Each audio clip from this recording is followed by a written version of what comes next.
Don't say anything, just listen. We're back. We're back. We are back. Did you miss us? You know why we're here?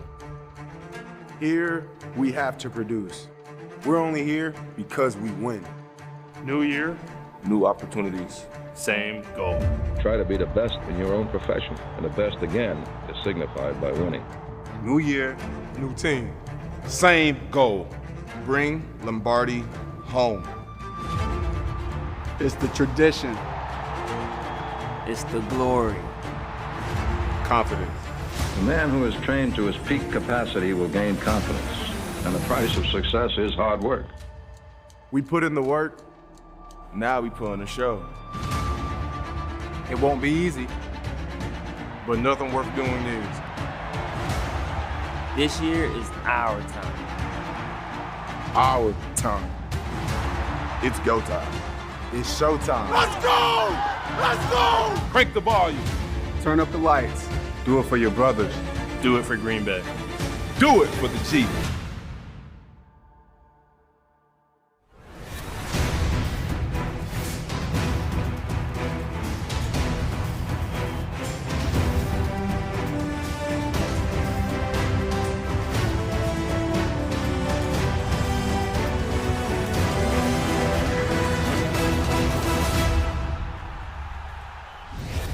Hello, everyone, and welcome to the Total Packers Season Preview Spectacular. I call it spectacular in honor of my esteemed colleagues from Packers.com, Mike Spofford and Wes Hodkiewicz. And guys, let's dive right into it. Why the Packers, Mike, in 2022? Well, Larry, they're getting back a group of players from injury that are significant, and I'm talking about David Bakhtiari, Elton Jenkins, Robert Tonyan, Jaire Alexander, guys, all-pro, Pro Bowl caliber players. We didn't see enough of them in 2021, and that's a group that can make a big difference in 2022. Wes, why the Packers in 2022? 2 words, Larry: defense, all the way. I mean, if you would have talked to me earlier this year, I would have seen no way that Devondre Campbell's back, Rasul Douglas is back. With the way these salary caps work out, the Packers got them back. In addition to a ton of talent, all pros, first-round picks.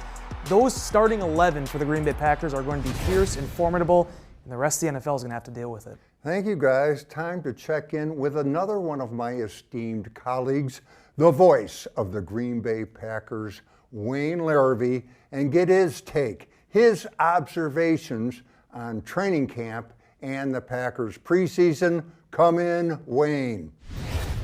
Before we head into the regular season, let's discuss what we've learned about the Packers. Hi, this is Wayne Larrivee, and here are my 3 biggest takeaways from Packers training camp.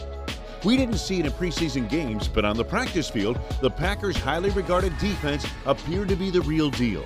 They got the better of the Packers' offense more often than not in camp and handled the talented New Orleans Saints offense in 2 days of joint practices.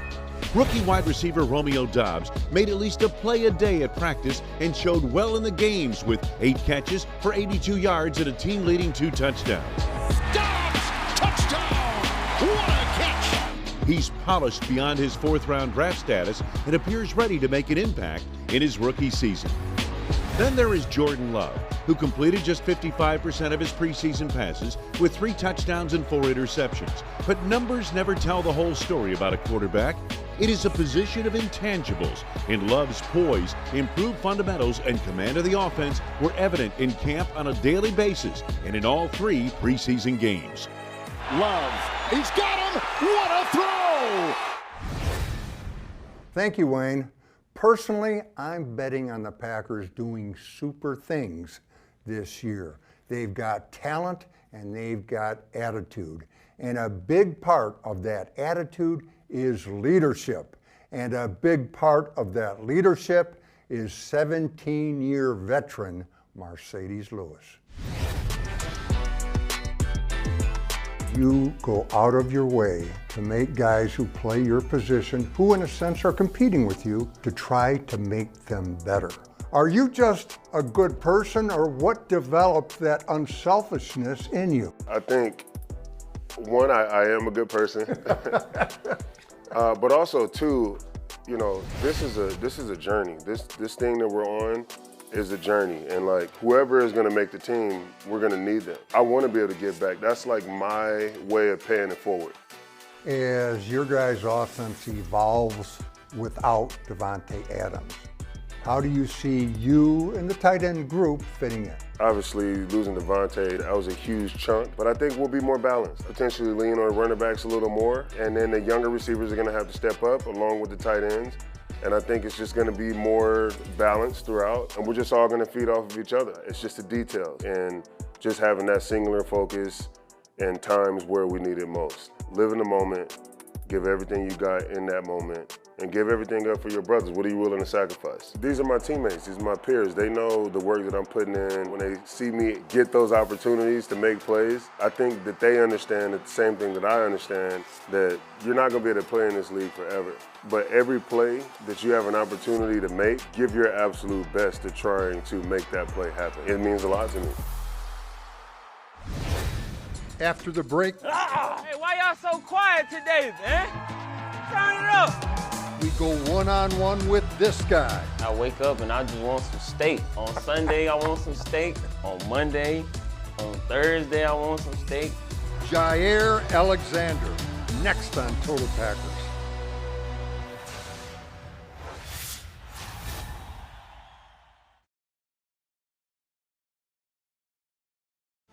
The Total Packers season preview is brought to you by Network Health, by Miller Lite, and by your local Chevy dealers. Yeah! Ah!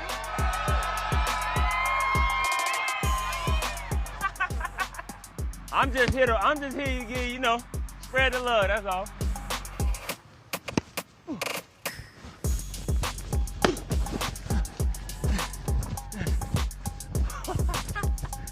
Wow, I don't know where that bird came from. Hey, why y'all so quiet today, man? Turn it up. Turn it up. There it is. I'm gonna tackle you like that, Hood. Come here. Woo! Hey, Hood, hit me for the win.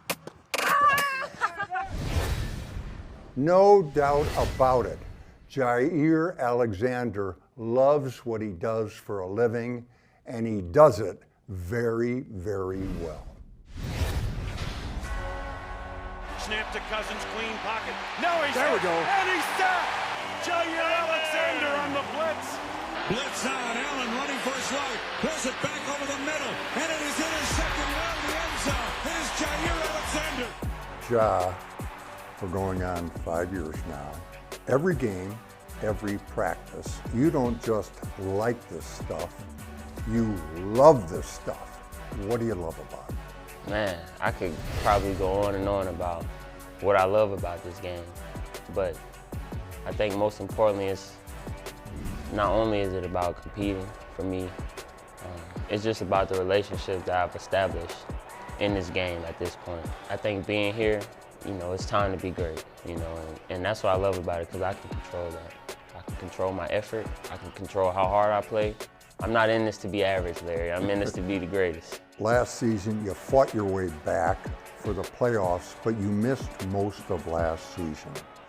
Did that experience give you more appreciation for the game? Oh yeah, definitely. I think, you know, just being away from something you love so much, it gives you perspective. Sometimes perspective is needed. You get so caught up in the daily and day, and you know, some things you take for granted. Just being away, it just made me miss being out there on the field with the guys, put my helmet and pads on, making plays, you know, seeing the fans get excited. Those are the things that I miss the most, and I knew at that point, like, I had to do everything that I needed to do to get back on that field.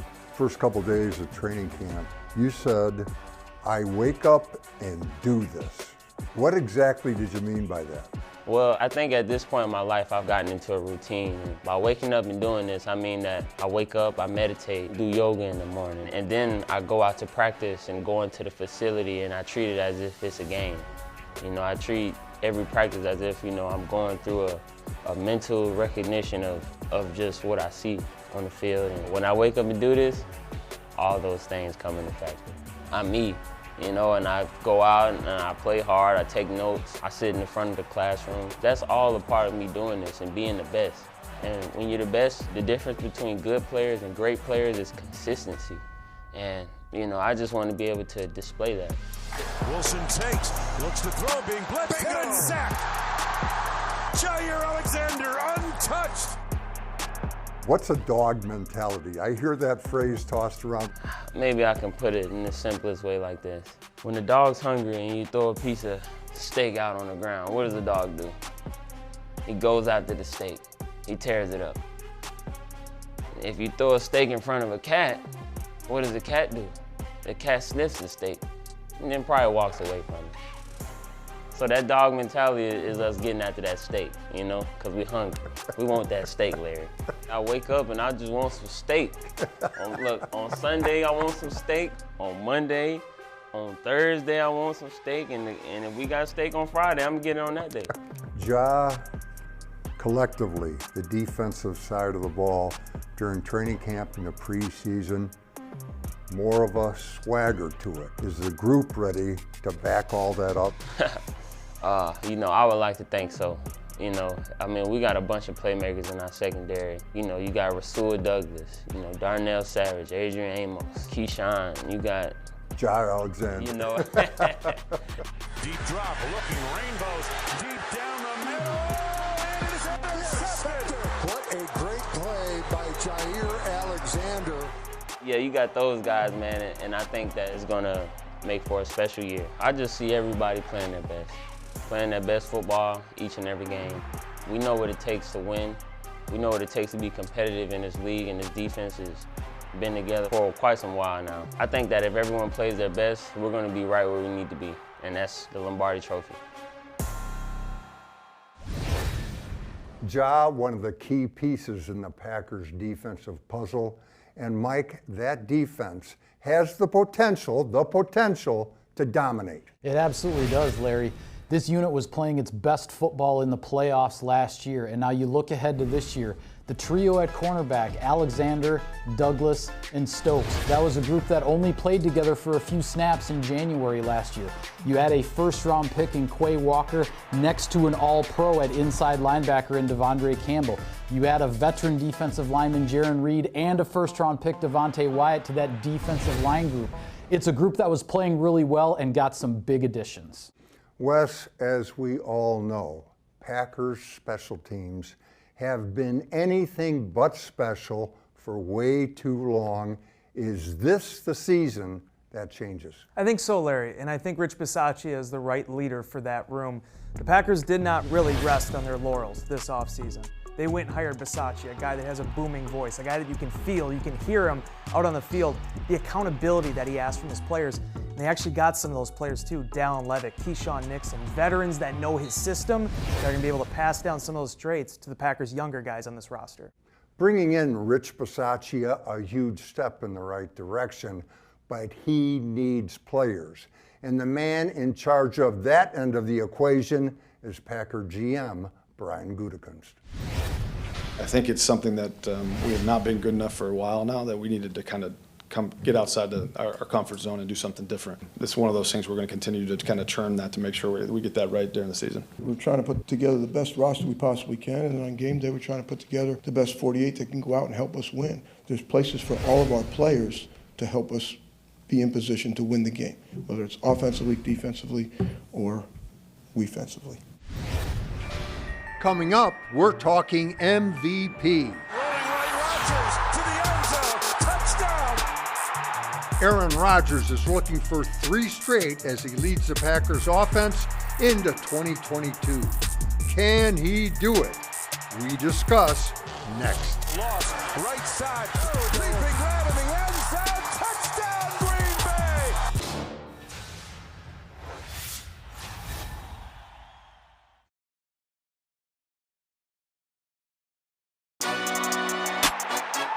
Snap, looks, lost, right side, pass separation, over the shoulder catch. Down the middle, Lazard's got it, and he's gone! Touchdown! Wow. Is it a touchdown? It is! Alan Lazard!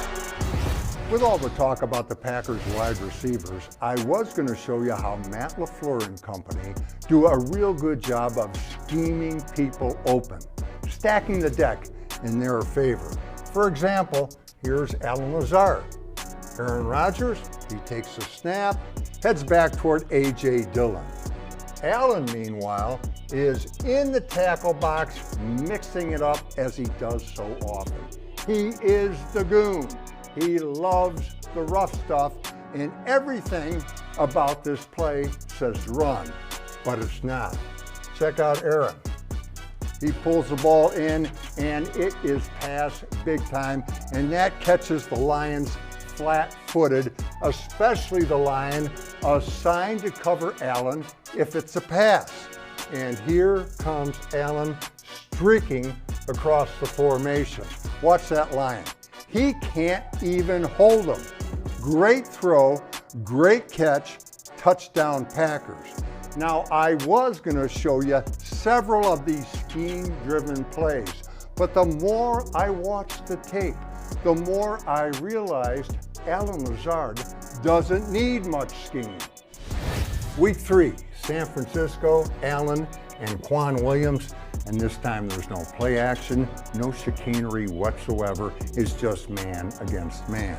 Let's watch Allen. He comes off the line of scrimmage shaking, and now focusing on his feet, watch his left foot in particular. He fakes it hard to the inside, and now watch Williams. He buys that fake big time with his right foot, and Allen is even, and then by him gets a step or two, and with the most accurate quarterback in the history of mankind throwing the ball, that's all the separation he needs, and the Packers pick up 42 big yards. January 2nd, Vikings at Lambeau, and this time Allen is facing off coverage, but it's still mano a mano. Allen's going to use a double move, and I have not caught a pass in anger since high school.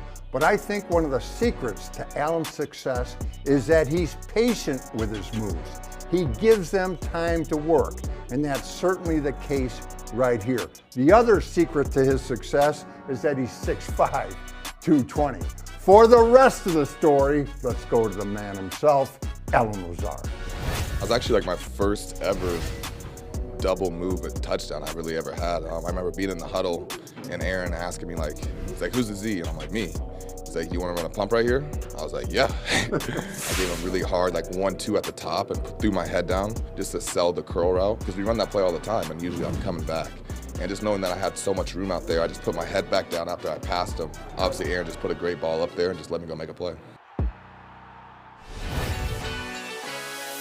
The Packers have a pair of players in the NFL's top 100 list. Hitters on 3, 1, 2, 3, hitters. Starting with number 59, coming in at number 49. And he's brought down. Devondre Campbell on the hit. Last season, Devondre Campbell notched a career high in tackles and added 3 takeaways, good for a first-team All-Pro nod.